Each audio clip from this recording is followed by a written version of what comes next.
Okay guys, so this is what I got going on right now. So as I told you, the silicone has been resealed in the corners here. I don't know if you can see that. That's where the hamster had bitten. And it kind of goes all the way down there. That's my new corner. Okay, and then so there's also this bubble wrap that I get from Ron's Cichlids. I save that, cut that up, and then I reuse it to put behind my tank to try to just help with the humidity. So some of the electronics that I got going on here, the light kind of makes it hard to see, but this is basically your timer for all of your equipment on a rainforest chameleon or rainforest lizard or whatever you got going on. So basically it has 3 plugs here, and one's for temperature, one's the timer, but it's actually the UV light, and then the third one's the humidity.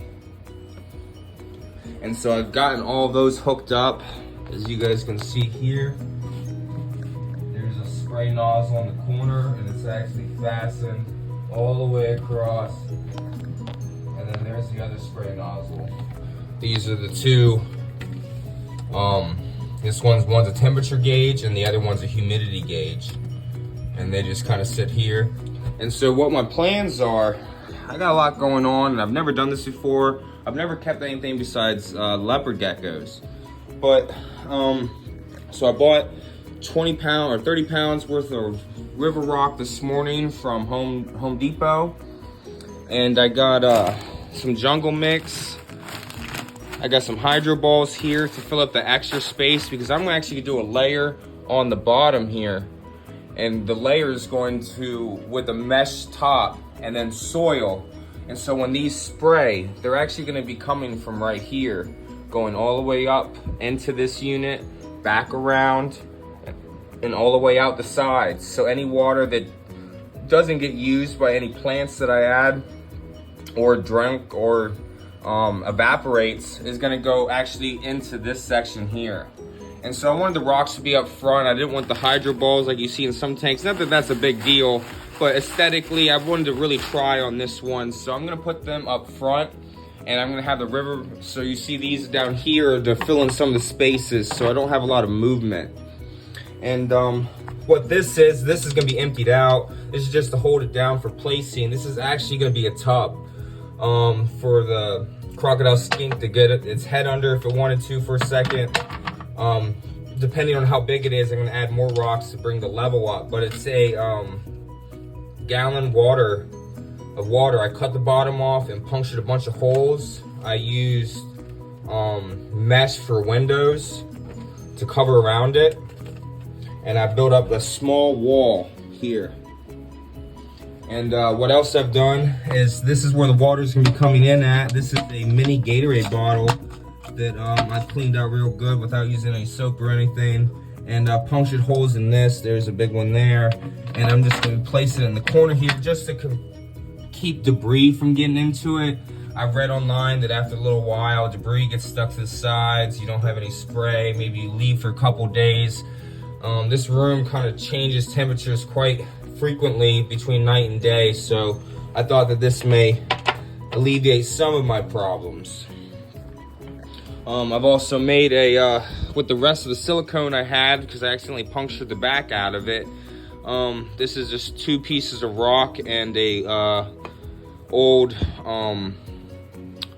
piece of driftwood here that I had for my fish tanks, and I'm going to use this as he's going to be, well, I don't know if you'll use it, but it's going to be the basking spot. Crocodile skinks, from what I read, don't really bask too much, and the temperature gauges in there is more as a just to help me fluctuate the temperature when I need to from day to night, a little bit easier instead of the natural. But I don't, from what I've read, I don't see that I need it.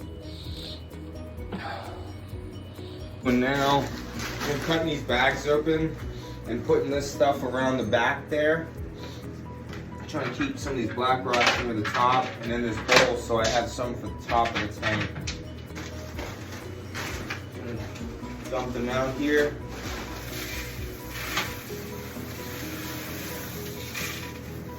Okay, cool.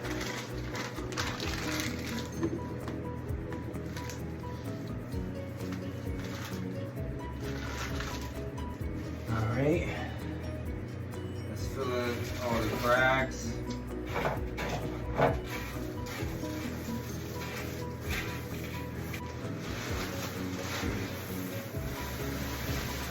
So what I'm trying to do is there's holes in the bottom of this tub, and there's gonna be a screen, the jungle mix, and the coconut fire on top, basically to this line. So the water will stop basically at the mesh as long as you don't put too much in. So my goal is to try to get this as close to flat, but not quite, because I want to leave room to be able to grow. So what I think this is going to be is this is going to be like a hill, sort of. Or I'm going to have to lift the tub a little bit, because I cut it too short, and it actually took me several times to get it like this. I kind of saved you guys the misery. Cutting this mesh over the bottom of the gallon was actually quite difficult. So it took me some definite trial and error. I actually had to watch a video that had nothing to do with that on how to properly cut it, and how I did it was put the mesh on the bottom of it, and you cut little sunshines all around it so it folds into the middle. And then once it's all folded into the middle, you put a couple rocks, which I was already gonna do anyway. I thought about putting a staple in there, but I couldn't find a staple in time, so I'm just gonna wing it. I think it's actually gonna work quite well. So these balls actually filled up a lot more than I thought it would.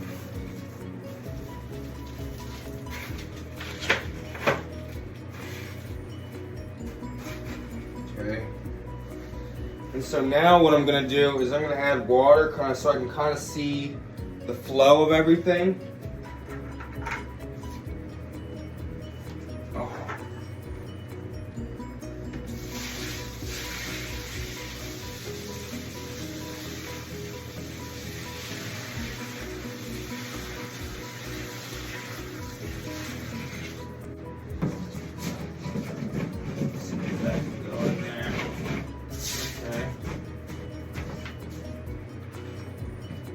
I'm going to turn you over here, because this tank is a 29, is the same length as a 20 long, which is 30 inches. So I'm going to use that as my cutting base.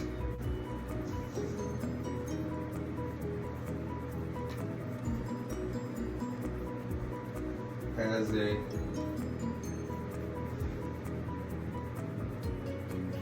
hold like that. Okay, so switch it back around.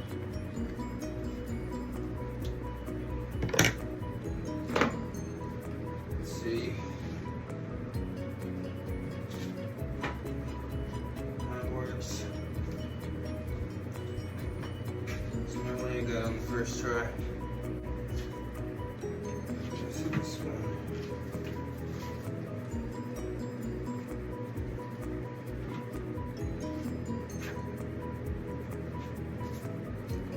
Bottom one's down.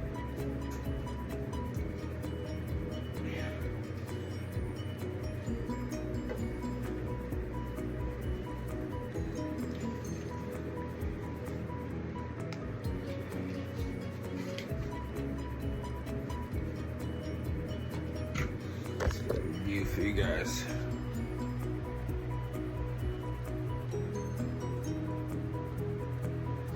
Thinking about having a higher section on the right side here because of the water over here. So that's probably what I'm going to end up having to do. Go ahead and put some more of this in there.